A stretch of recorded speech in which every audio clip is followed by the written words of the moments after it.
Hey, hello everyone. It is Suzanne Worthley back with another episode of Energy Unleashed with my co-host Kim Hess. Hey, everybody. Hey, we are still at the cabin, as you can all see, which is super cool in Minnesota. Literally super cool. We're sitting here in sweatshirts, which is kind of funny when my sister is down in Arizona dying of 110 degrees. I know, Right? but it's going to be a nice summer day today, so I'm looking forward to it. Yeah. I was kind of amazed actually that we are already halfway through July. It's almost been a month since solstice, which is So fast. mind-boggling, right? Yeah. It's gone so fast. Oh my gosh. I don't even know where time goes. And especially when you're up here, because you're kind of in this beautiful bubble of, you don't have to think about much other than the beauty and the calm and the quiet. And so I'm doing a lot of writing up here. And this is going to be a fun kind of podcast because I'm going to put a lot of client sessions together kind of in one big one, because it's the concept of being a starseed. And ironically, that's what I'm up at the cabin writing. So I said to Kim, this is pretty much a pertinent subject matter right now for me to talk about, because for the first time ever, I am moving into courageously unlocking the vaults of all of these stuff that I don't talk about. And this is coming together in an interesting way. I don't know if it will truly end up being a book, but at this point I'm dabbling. And I think that it is such an important subject matter because for whatever reason, I get a lot of Starseed clients. Well, it isn't for whatever reason. Of course, it's because I am, right? I mean, what is wrong with me here? So it's because of the fact that I resonate that frequency. And then also, once you work with a Starseed client, others will refer, because that's how it goes. Right. So we're going to talk about being a Starseed today. And I want to start out a little bit with basically, what is a Starseed? I'm so excited about this because you're so much more in that realm than I am. Yes. And I can't wait because I'm going to learn a lot in this. And again, I have known that I was a starseed since a young child. Lots of my clients that come to me, some know they're a starseed and some don't. They find out in the midst of the session, which is always one of those what kind of a sessions. I think that that's always kind of really super cool. But I would like to maybe explain what a starseed is. Basically, Kim asked me right before we started, isn't everybody a starseed? I did, because didn't we come from the stars, and don't we all have some kind of lineage or affiliation to certain starseed races. groups or race. Yep. Races. Good word. Especially now, because people are really kind of getting more and more into this. Starseed's kind of a buzzword in the last couple of years. We went through all the different phases of the names. We had our indigo, we had our crystal children, we had our, all the things, the rainbow. It doesn't matter. Yeah, we all come from the stars. Basically, everyone originates from the stars. The difference, however, in my opinion, and again, take what resonates on these, toss anything that doesn't, but in my opinion, the starseed is not used to this realm because they have not incarnated as a human being over and over. They have not stepped into that karmic wheel in their past, meaning most humans down here on this planet have incarnated as a human being on Earth before, and they will incarnate and reincarnate because they will accumulate karma, right? Right. So if I have a human lifetime, I have karmic return, I go back, I do karma. And this was this wheel of karma, by the way, that is now not going to be happening in our realm any longer because the energies won't tolerate that. But that said, most humans down here have gone through eons and eons and lifetimes and millions of years of coming, you included. Because we know that about you from our sessions. We know. My gosh, in our sessions, I've had some really crazy past life stuff come up. Definitely. Right. Like even, I think when I first started seeing you, there was even like caveman time period of, feeling frightened, adrenaline, trying to, and going out for the hunt or whatever. It was just really crazy. Yeah. And I in the difference is that the star seed has then incarnated, but on different planetary realms, different dimension, time, space continuums, as different beings, etc., but hasn't necessarily been to Earth. Now, why are they here? It's because of this ascension process that we are all studying. If you're watching channels like this, we know that the ascension of not only the human species, but the planet itself is what we are in the midst of. And these are large, large cycles, 26,500 plus year cycles. And we shifted this last big, round of the Mayan calendar in 2012. So we're hardly into the cycle, right? I mean, come on. But we are seeing drastic changes, and energy is changing profoundly, right? I mean, it's crazy. It's crazy. I think it's very rapid right now. It feels like the light that's coming to Earth right now, and our bodies are changing. There's a lot going on that just seems so much faster than before. So the Starseed made soul contracts, or was asked to by benevolent beings in between lives to come down and assist in the ascension process.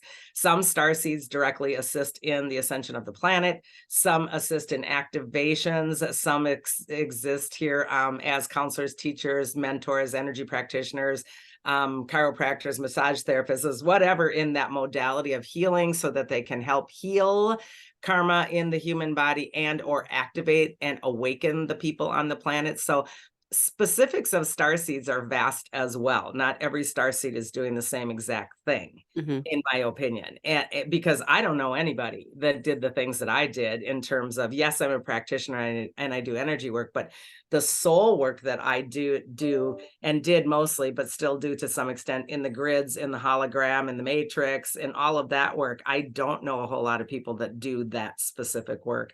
So we all have different jobs, just like anybody, right? So a starseed isn't a blanket, this is what they do, because it just doesn't work that way. But indeed, they are here on the earth plane to assist in this ascension process.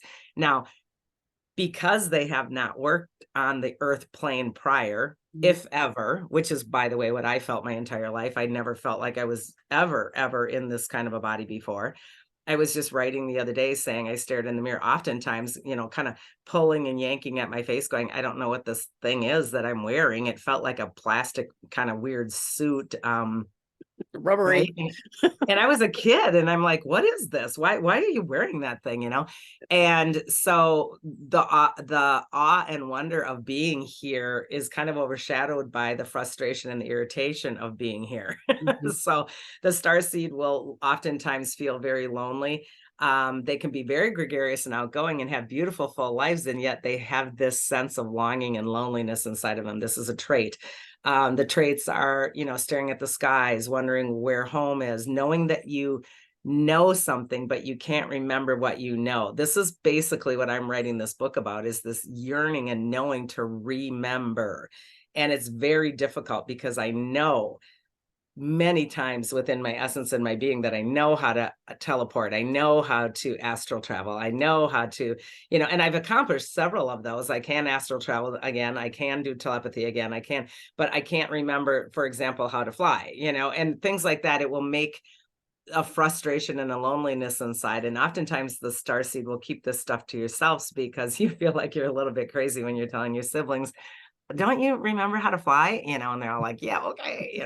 So it's a very difficult life. The starseed also traits are things like the body itself is very claustrophobic for me. The human form itself feels like it doesn't work very well. I've done a lot of work in the last 3 years to kind of make peace with that, but it is not an easy task to understand the mechanics of the human form.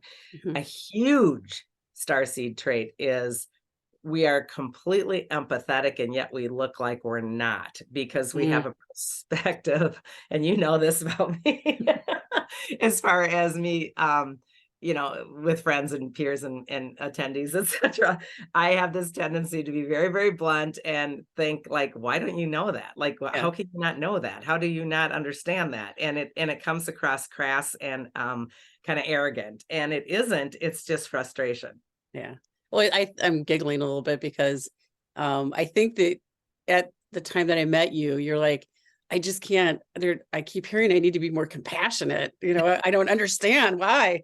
I mean, and like, if for me, I think there was something like about my job or something. And it's like, well, just stop working there. Go Yeah. do something else. And I'm like, what? Like, Yeah. you just can't drop whatever and run. I mean, Yeah.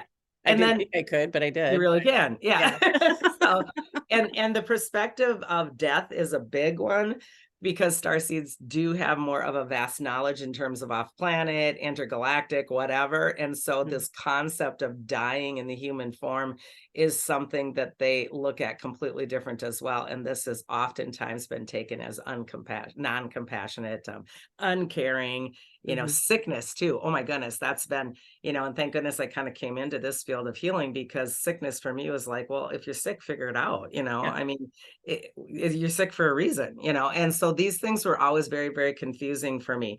I think Starseeds now are much more fortunate because there's podcasts, Mhm. there's blogs, there's newsletters, there's websites, there's training, there's mentors, there's energy practitioners, there's all kinds of people out there to assist in this. But boy, 20 years ago when I was doing this, I had nothing and nobody. And Mhm.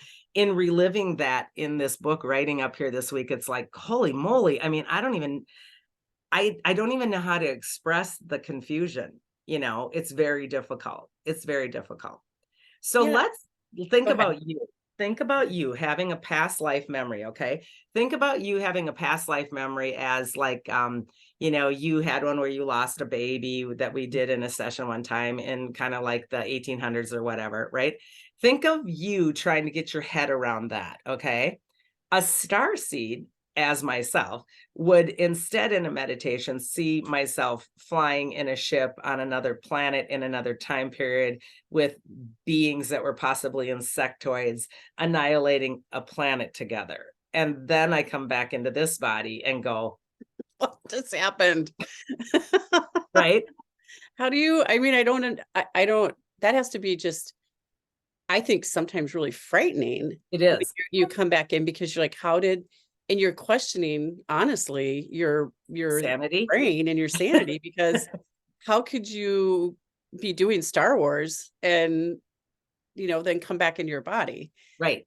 I mean, And it's, this is the challenge for a lot of star seeds that are fully awakened in terms of their connections to their other lives and other time space continuums. If you have cracked your abilities and are able to teleport or transport or whatever, you can be down here in a meditation and up on a ship simultaneously. And Mhm. you can know that it's Suzanne down here and a higher version or a different fractal of Suzanne's essence up there, and they're both you. Mhm. And I was standing in front of a council one time, and I was on both sides of the table. I was being, taught something here, but I was also in a shard or a fractal on the other side of the table. And it's like so confusing because there's no context down here for that kind of like training, Mhm. you know? And Right. so quite literally, you have a tendency, most star seeds, I believe, had a tendency to just keep more and more quiet and more and more quiet and more and more quiet. And then you're sort of like this, and then you're sort of like this. You're hiding behind, the wall of, oh my God, I lost it. And I can't even, I mean, think about like going to a happy hour with your coworkers and, you're like, if they only knew, what Yeah. they're talking about and what they're upset about or whatever. And it's like, oh, you have no idea. I just blew up a whole planet last night. Well, and herein lies actually, this is, and thank you for saying it that way, because this is the really important message that I give my clients, especially the starseed ones.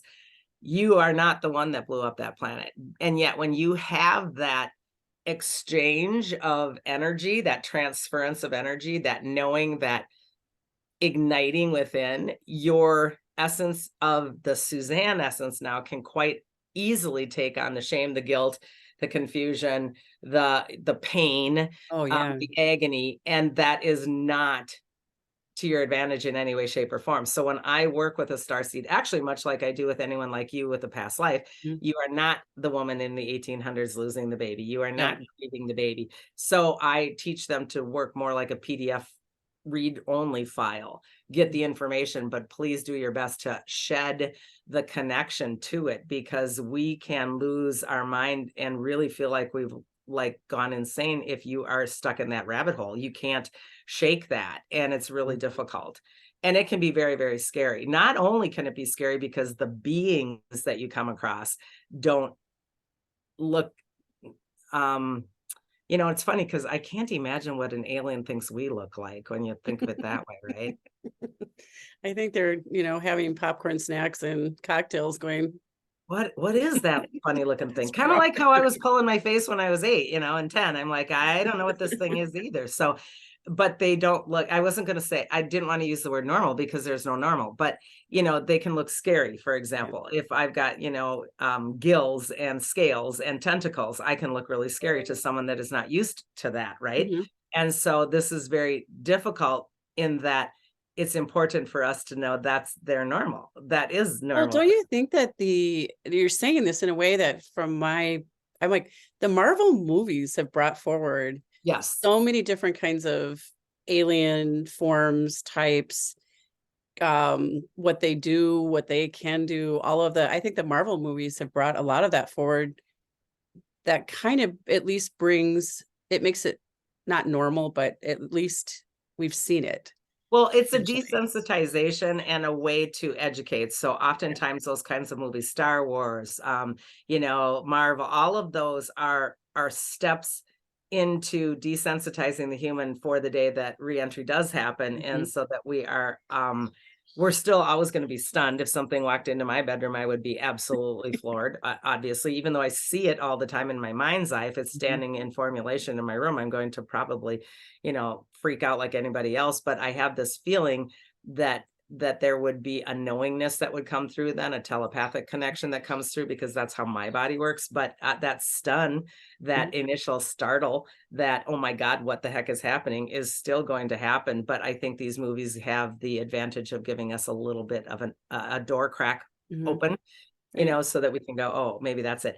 I oftentimes giggle at the Star Wars bar scenes, I know, because right? that's the ones where I've seen the crazy, crazy, things out there. When I do my journeying, I've Mhm. seen really silly, funny, goofy, odd things. And I always giggle when I see the Star Wars bar scenes, because I that, know. I had Java the Hutt in my head just a minute ago. I'm like, yeah, just yeah, yeah. So well, I have a question for you. yeah. Because you're going through so much stuff really quickly, but back when you started talking about Starseed, and tell me, like, is it creating a contract similar to people's souls, your essence, that you're creating a contract to come down and be in a body and go through this experience to like, is that similar to what? Same exact. It's Okay. exact, because if you're still in between lives, we go back to our form essence, right? And let's do you. In between lives, you're no longer Kim, you're just Kim's Mhm. higher oversoul essence. And that oversoul essence meets with their guides, their benevolence, their team, their whatever, and comes together and creates contracts to come in for another human incarnation. Mhm. Sometimes it will be the lessons you didn't learn from this life before.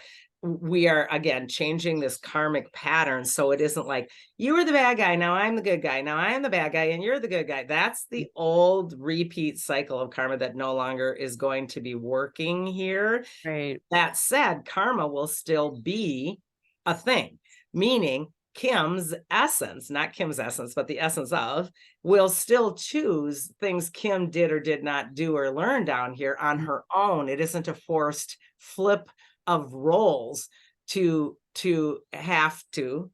It is a choice if you choose to. So we will still always reincarnate with some karmic return on our own terms. Okay, are you Okay. following that? Yeah. So Yeah. that's the human incarnation. So that's not any different than when the essence who has been on another planetary existence comes to the so-called table and the table says, hey, we need some help on Earth. You've got this, knowledge or this, that, or the other thing.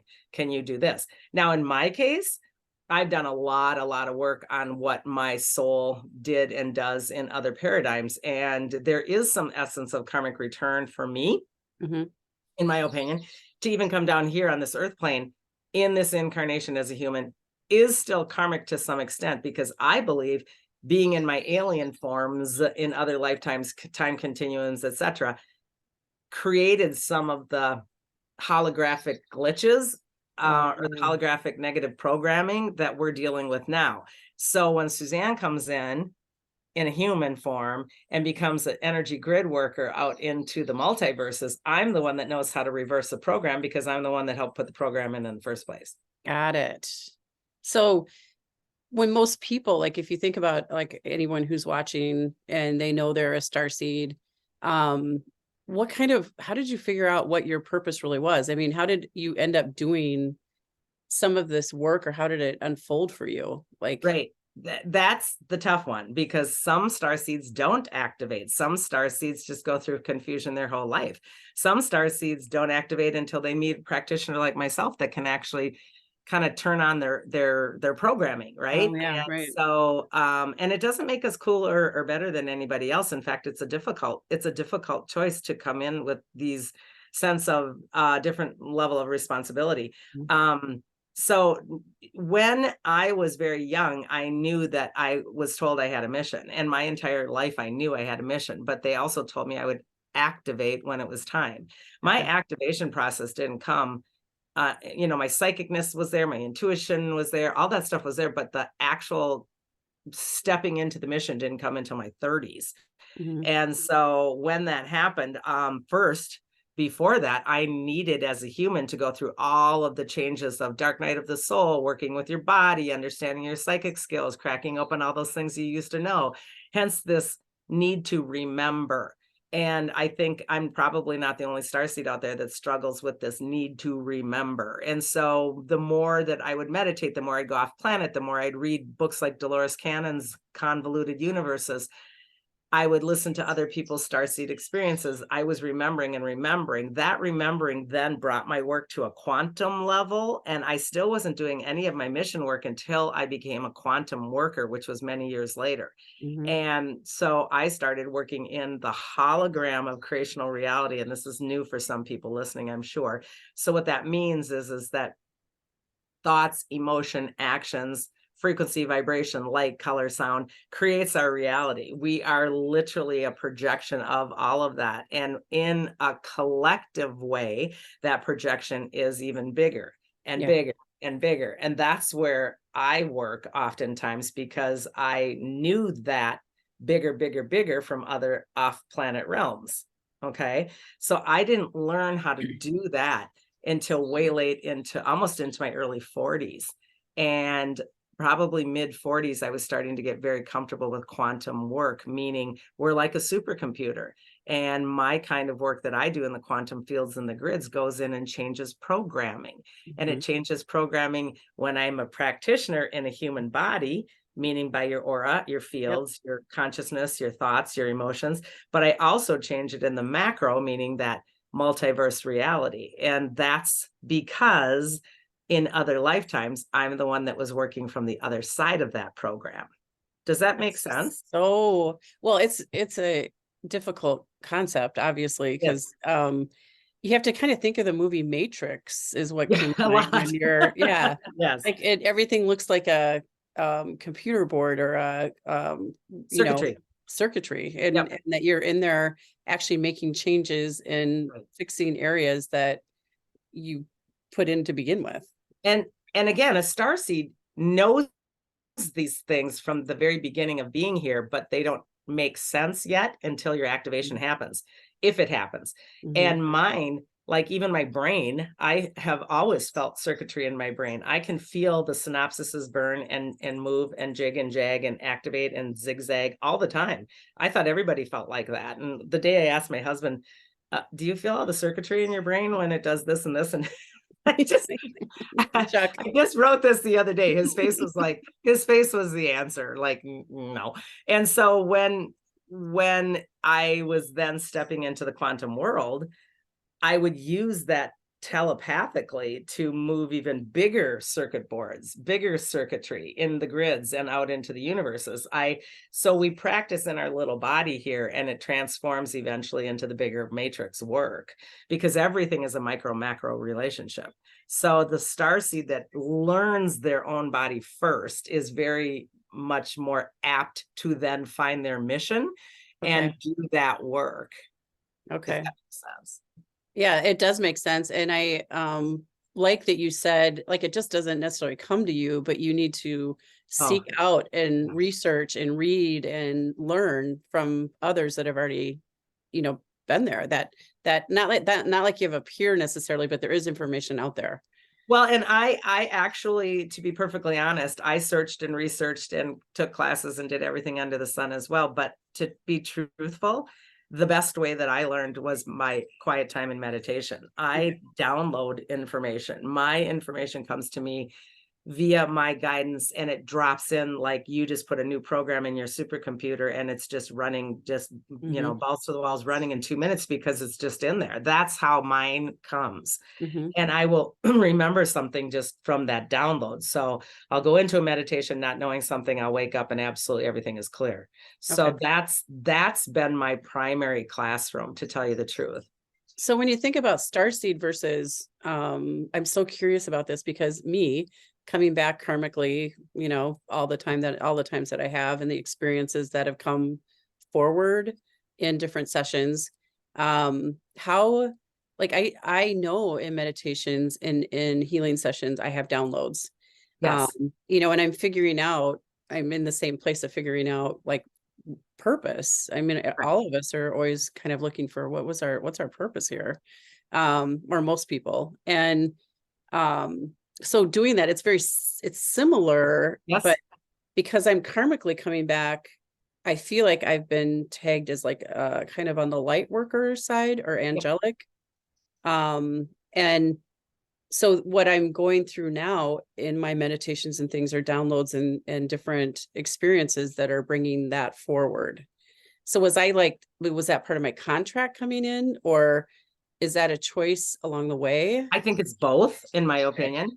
I think that many of us do contract for activation, especially because of this ascension cycle. Okay. And I also think that you do the work. And I Mhm. mean, and I'm not saying I'm your saving grace, but had you never met an energy practitioner, you would have been up to your eyeballs being a corporate executive, stressed out beyond measure right now, and never even stopped to think about anything that you're doing. Right. I mean, Right. that's just, and it's not bad. It's just not knowing. It's Yeah, not I a think bad choice either, I, by the way.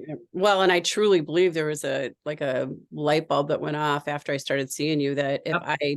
if I don't make a different choice in my life, I'll be dead. Yes, I think I would have had a exactly. heart attack or a stroke or something because I was not handling the stress Right. well. So I thought I again, was. that was free will choice. So Yeah.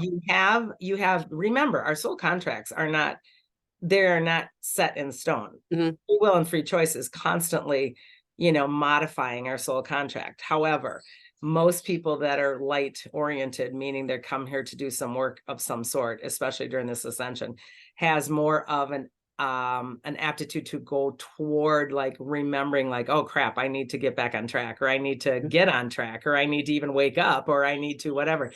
Now that doesn't mean that the person who never does that is making a bad choice. That's just another fractal of their higher self that is having that experience for whatever reason, and that's okay. That's Mhm. why not everyone on this planet is going to wake up. We use that word, it's kind of silly, but really it's true, meaning we're asleep to what is really happening here. So not everyone will activate or wake up, and that's okay, because in essence we're all the same beings anyway, right? I Right. mean, this is when Right. it gets mind-boggling. Yeah. So And yeah. I think it goes like, in my opinion, even if you don't activate and you're kind and loving and you're, good, like just not good isn't a good word. Good's not a good word. That's not a good Um, word. that you're being a decent human on this Yes. planet, you're still contributing to the consciousness of one in Oh a my God, positive for way. sure. I mean, Yeah. you're working that collective consciousness. So the whole point, regardless of activation or non-activation, remembering or non-remembering, starseed or not starseed, the whole point is to be a decent human, right? And Yeah. to really know that you're part of the one. So there, and it doesn't take that many humans to Mm-mm. be awoken, activated, and doing this work to be able to have this ascension process so-called be accomplished, which indeed it is in some timelines already. So Mhm. we're just watching how we got there, which is very chaotic right now and scary. So Yeah, it's you know, the Starseed is much more fortunate right now than I was when I came in. I oftentimes say I was one of the originals because they did not know what to do with my body many, many, many times over, because I was kind of like an earlier prototype of, well, we don't know what to do with that. You know, when I would work with my guides, they'd just kind of go, I don't know, I don't know. And that was unbearable for years. That was like, what? But what that did is it created a lot of practicums for me to be able to share with others. So, I mean, in the long run, it works as it's supposed to, right? But still, Yeah. that the body is difficult. You know, our bodies react differently. Medicines never work with me. Foods will do weird things to me. You know, we're dealing right now. You know my personal stories more. You know, and yeah, my hair is falling out, my skin is changing, my bones are, you know, all these weird things are happening all at once. And it's just this complete, you know, like I don't even know, metamorphosis of the human body within the last 3 years, because I am winded. I don't even know if that's a word. Well, I have wound down my so-called mission, the primary mission. And when that stopped, my body completely has been changing. And that's freaking me out a little bit, to tell you the truth. Yeah. Because there's not a whole lot of people talking about that out there either. So Yeah. once that primary mission in the grid patterns that I'd worked on for 9 years straight, with knowledge, by the way, I walked in and knew what I was doing on one particular mission for 9 straight years. I would work on that. And when that was done, my body, they said, my guidance said, now it's time to absolutely get into your human form and do, you know, feel things differently, do things differently. And that was terrifying for me. Talk Mm. about the Matrix. I mean, when I unplugged, it felt like Nemo when they jerked that thing out of the back of his head. And I did not know what that meant for me. And this is part of the book that I'm writing right now, in terms of, I was terrified. This would be akin to, Kim, when you left your corporate job and you didn't know who you were when you weren't a vice president, or you didn't have a team, or you didn't have people making your reservations. You didn't even know how to get on the plane because it was all done for you. All of those things that we are spoiled in when we have a wonderful, big, fancy title, when that goes away, now we're just like, oh crap, now what do I do? I don't have any purpose. I don't have any job. I don't have anything. It was like that times a gazillion. I didn't even know what brought passion anymore. I didn't know Yes. what brought happiness. It was really crazy.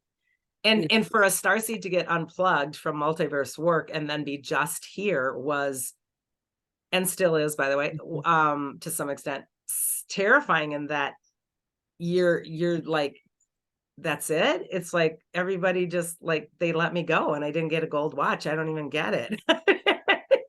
Right.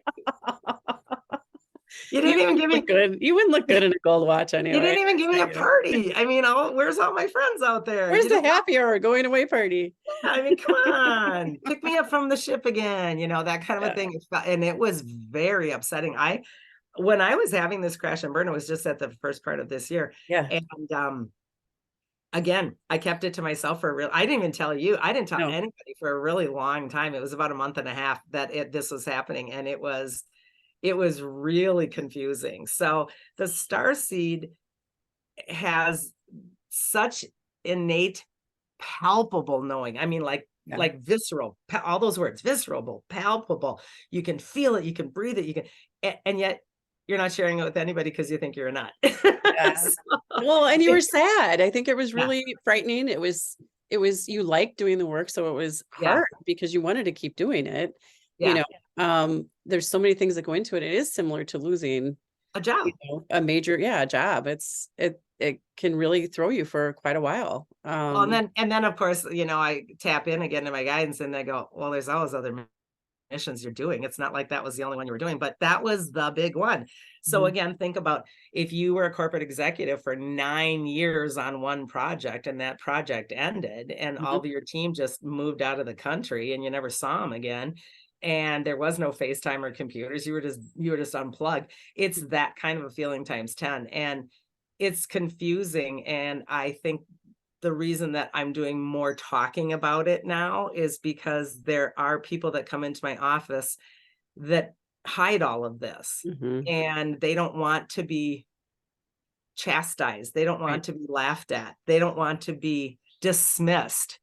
And then I have the ones that come in my office that don't even know that they're a starseed until they lay on my bed and have the experiences that I had 20 plus years ago, where all of a sudden the light people that are there, and then the aliens are back, and then you're just like, what, so it can be a very tumultuous journey for many people until they find the right guidance, the right mentoring, the right programs, the right books. So my suggestion is Hands of Light from Barbara Brennan is a great book.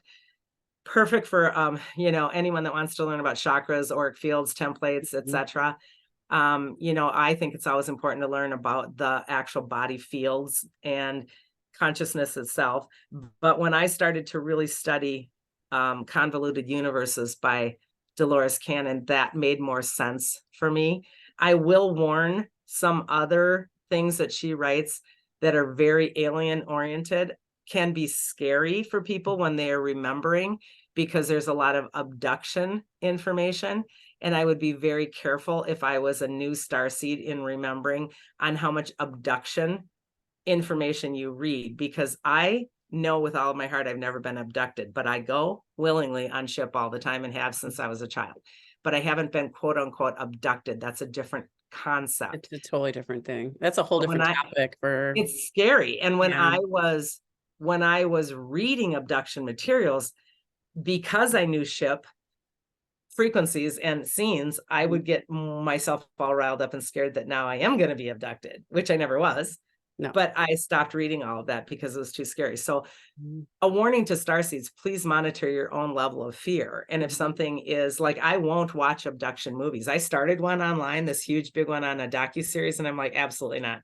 I'm not watching that stuff. So we need to be self monitoring in those kinds of things. All humans do, starseed or not, need to, I think, be self-monitoring what is too scary for my essence, so that I don't ruminate about it and create it.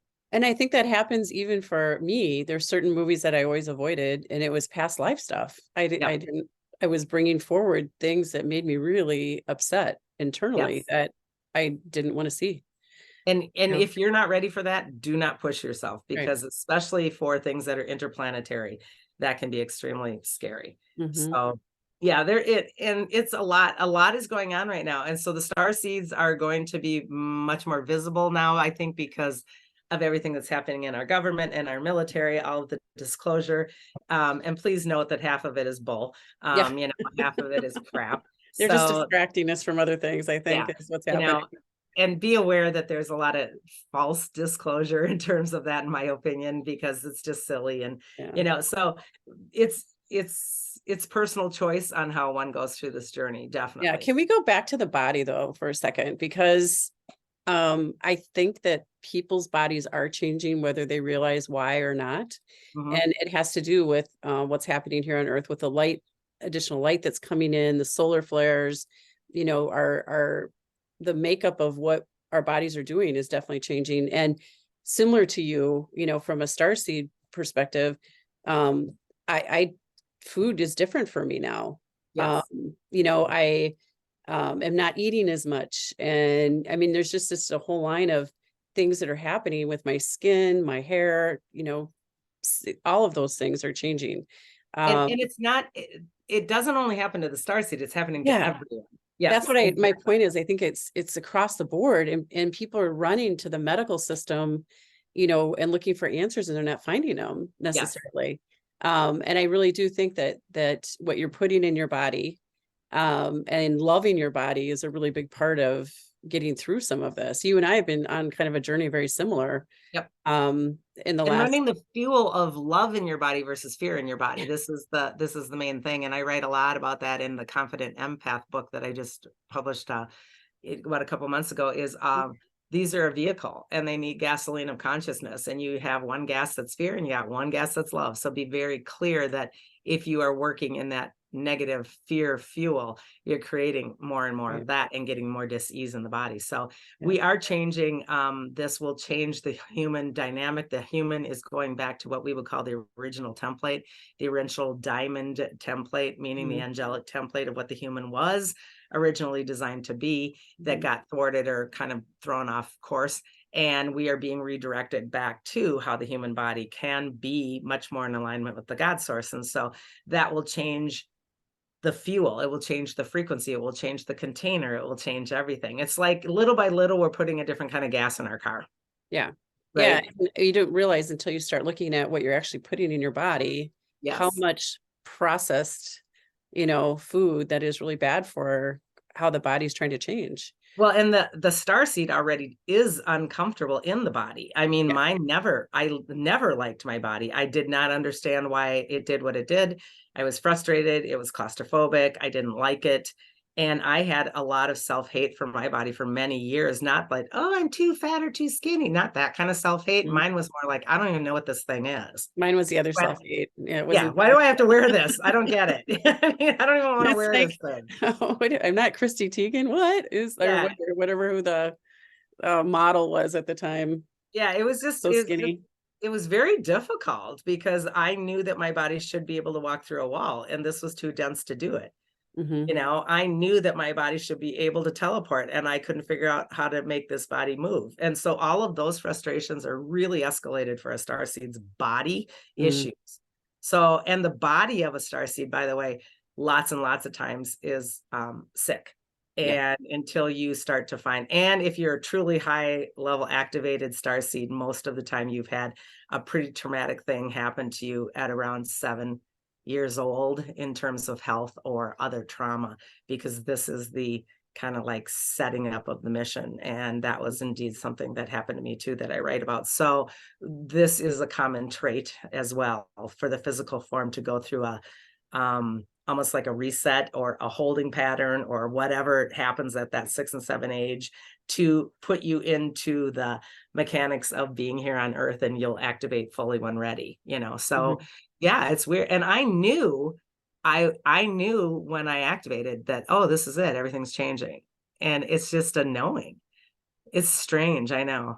Very and strange, but and be aware, people that are listening that think you might be a starseed. There's all kinds of really beautiful little quizzes and little descriptions online. And there's a lot of garbage too, by the way, online. But be curious and read about it and check it out. Or if you know somebody or somebody in your family is, because I'm the only one in my family. There's no starseeds out of 6 siblings. My mom constantly is like, who are you and why did I have you? So it's important for us to know this is going to be more and more common. The light babies that are coming in now, the babies that are coming into this planet system now are coming with more and more light, faster and faster, easier and easier. So yeah, Mhm. Yeah, awesome. This yeah. was a really good topic, and I'm really grateful that you're willing to come forward and talk about it, and that you're writing a book. I mean, that's Well, we'll see. yeah. I'm in the middle of it. So, well, not even in the middle of it, but yeah, I'm pulling it out of the archives, and I have stuffed away many notes and many experiences, and to even listen to my own story while I'm writing it is kind of fascinating. So, I yeah, bet it's difficult to revisit sometimes, yeah, depending on the situation. yeah. Absolutely. Yeah. Oh my gosh. Thanks, Okay, Suzanne. well, anything else from you then? No, I think you hit on a lot of different parts of this. I think you can have another podcast on this because there's so much information. I You know, do have something on my own website that is a really quite intense. I almost think it might even be 2 hours long interview from a gal that was in, I don't know if she was in Ireland, somewhere in the UK. She interviewed me about a year or a little over a year ago on being a starseed, and it was a mm, pretty intense. I was telling some of my crazy, crazy stories on that one, and I think that that's logged somewhere on my website under all the interviews. But yeah, more people are starting to talk about it, and I love that people are sharing. So if anyone yeah. is interested in this and comments below, ask the question, share your stories or whatever you choose to in the comments below, because the more that we all kind of collaborated on this, I think the better, right? Oh, absolutely. And it's similar to other types of trauma. Yeah. When you can talk about it and you can be at peace with it and let it go or put it in your PDF and move it on, Mhm. it only opens the gateway for more, Yeah. So Yeah. that's really great. And I'm here to attest you can get through it. I'm still here. Clear. Still learning. All right. So hit like, hit share, subscribe if you haven't. Tell a friend about us. We enjoy being here for you and sharing our stories. So until next, on behalf of Kim and I, Cosmic Hugs. See ya. See ya.